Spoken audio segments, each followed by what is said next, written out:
Os amados ouvintes, diletos ouvintes, aquelas pessoas amigas que têm ligado até para nós e conversado conosco, dizendo: olha, eu não sou evangélico ainda, mas estou acompanhando o seu trabalho. Eu quero dizer que você é importante para mim.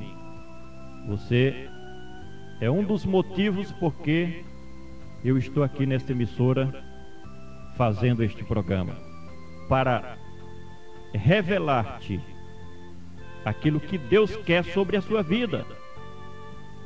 Muitas pessoas ficam esperando que Deus fale diretamente com eles, mas, meus amados, Deus tem os seus instrumentos, os seus servos, e através dos seus servos que Deus fala com as pessoas.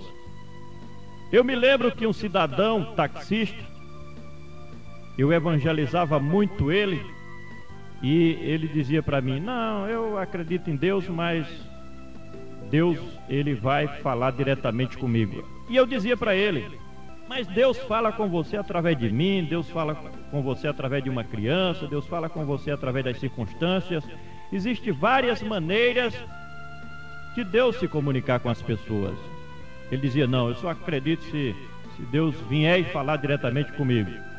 E eu disse a ele: eu vou orar para Deus falar com você. Eu vou orar. E continuamos, sempre que ele me visitava, a gente falava um pouco da palavra de Deus. E um dia Deus agiu. Ele chegou na sua casa. Ele chegava às 6 horas da noite, depois de um dia de trabalho, e jantava e dava um cochilo. Depois ele acordava para assistir o Jornal Nacional e depois ia dormir até acordar no outro dia.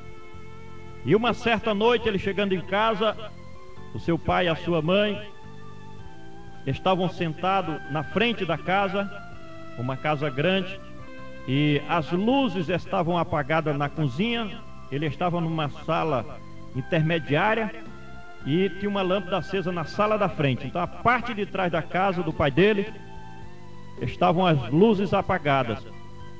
E ele ali esperando que pegasse no sono, e começou a pensar em Deus, e lembrou do que eu tinha dito, que Deus ia de alguma maneira falar com ele.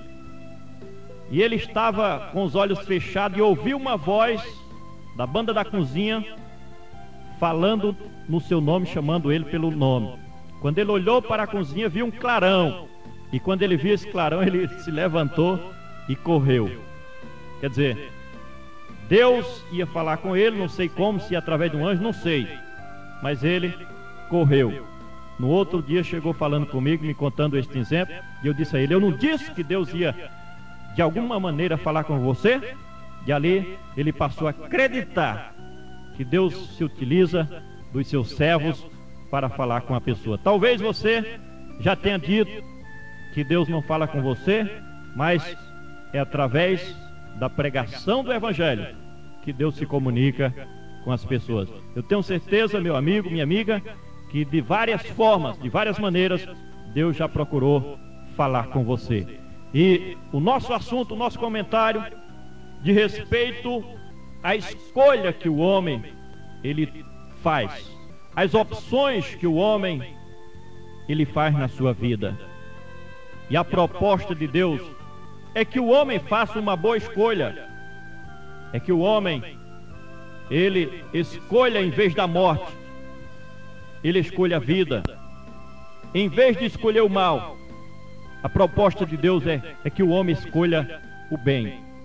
Eu convido a você para nós lermos Deuteronômios capítulo 30, o versículo 15 e 19, que diz assim: vês aqui, hoje te tenho proposto a vida ou a morte, o bem ou o mal.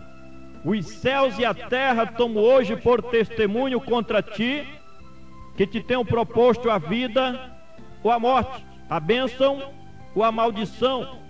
Escolhe, pois, a vida para que vivas, tu e os teus. Meus amados, esta é a proposta de Deus para o ser humano. Quando Deus criou os seres humanos, Ele determinou que os seres humanos, as suas criaturas, tivessem livre arbítrio. O homem, ele tem o direito de escolher aquilo que ele quer. Pela sua vontade, Deus deu aos filhos dos homens inteligência, um espírito livre para pensar, raciocinar, tomar decisões e fazer escolhas. Os planos de Deus para as suas criaturas é lhes proporcionar felicidade, lhes conceder momentos de alegria, fazer com que desfrutem a paz e o bem-estar.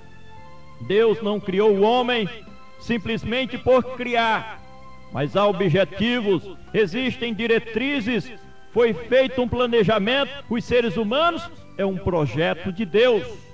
Devemos analisar de que, quando Deus criou o homem e a mulher, os colocou no paraíso, lugar de delícias, onde havia muita fartura, tudo o que eles precisavam tinham lá. Não havia nenhum tipo de sofrimento.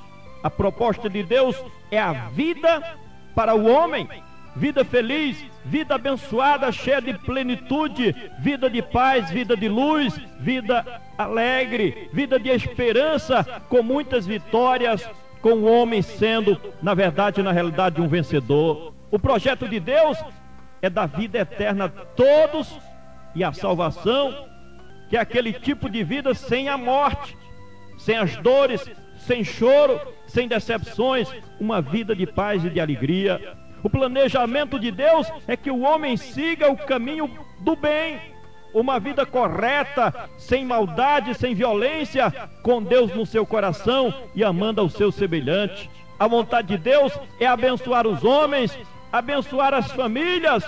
Deus quer que todos prosperem, vivam bem, gozem dos benefícios do seu Criador, realizem os seus empreendimentos, sejam conduzidos ao sucesso e muito mais. É o que Deus quer para todos os homens, é isto e muito mais. Os seres humanos têm muita coisa boa ao seu dispor da parte de Deus. O Senhor lhes privou de nada. Deus lhe concedeu todos os seus benefícios proveitosos. Deus representa o bem e deseja o bem para todas as pessoas. Infelizmente, o homem de livre vontade escolhe a morte. Diz a Bíblia: a alma que pecar, esta morrerá. Quem de forma voluntária opina por uma vida devassa, automaticamente está escolhendo a morte e as trevas. Escolher o caminho da morte é se rebelar contra Deus, é viver conforme os ditames da desobediência, é ter prazer em transgredir os mandamentos de Deus, é dar as costas para o seu Criador, é não querer a vida. Escolher o caminho da morte é ignorar a bondade de Deus, é repugnar as misericórdias do Senhor, é não desejar a graça do seu Criador, é ser mal para si mesmo. Escolher ou optar pelo caminho da morte é preferir o inferno, a condenação, o lago de fogo, a separação eterna de Deus, o sofrimento e o tormento eterno. Lamentavelmente, existem aqueles que escolhem o caminho do mal, que representa aquele caminho tenebroso, aquela vereda tortuosa, vida pervertida de vícios e de tudo que é ruim aqui na vida, de tudo que é errado, uma vida desgraçada, uma vida infeliz, uma vida de derrota. Escolher o caminho do mal é praticar injustiças, é mentir, é roubar, é assassinar, é enganar, é praticar a violência, é viver ao bel prazer conforme a vontade da carne. Escolher o caminho da morte, ou seja, escolher a morte em vez da vida, o mal em vez do bem, é viver uma vida de maldição. Por isso que a maioria das pessoas são sofredoras, com vidas derrotadas. O que planejam não dá certo, tudo dá errado, porque em vez de escolher o caminho da vida, escolhe o caminho da morte. Em vez de escolher o caminho do bem, escolhe o caminho do mal. As decisões estão diante de todos, Cada um faz a sua própria escolha. Todos têm o direito de opinar. Cabe a cada um tomar a direção certa naquilo que faz e naquilo que diz. É bom lembrar da responsabilidade que o homem tem pelas suas decisões. Deus não terá ninguém por inocente. Conforme as escolhas dos seres humanos, é que Ele dará a cada um segundo a sua obra, de conformidade com os seus atos. Para finalizar, a conclusão que nós chegamos, o nosso conselho é que sejamos cautelosos naquilo que escolhemos, peçamos a Deus a sua orientação. Enfim, se nós vivemos uma vida errada, uma vida sem a orientação de Deus, devemos examinar a nossa responsabilidade em tais escolhas. Ninguém pode empurrar ninguém para o erro, mas o homem, na sua vontade, ele escolhe ou o caminho do bem ou o caminho do mal. A nossa pergunta é: você que está me ouvindo, que tipo de caminho você tem escolhido? O caminho da morte ou o caminho da vida? O caminho do mal ou o caminho do bem? A proposta de Deus está diante de você. É você quem escolhe. Não sou eu que vou escolher por você. A minha responsabilidade é lhe mostrar que você deve fazer uma boa escolha, vivendo e não morrendo, praticando o bem e não o mal.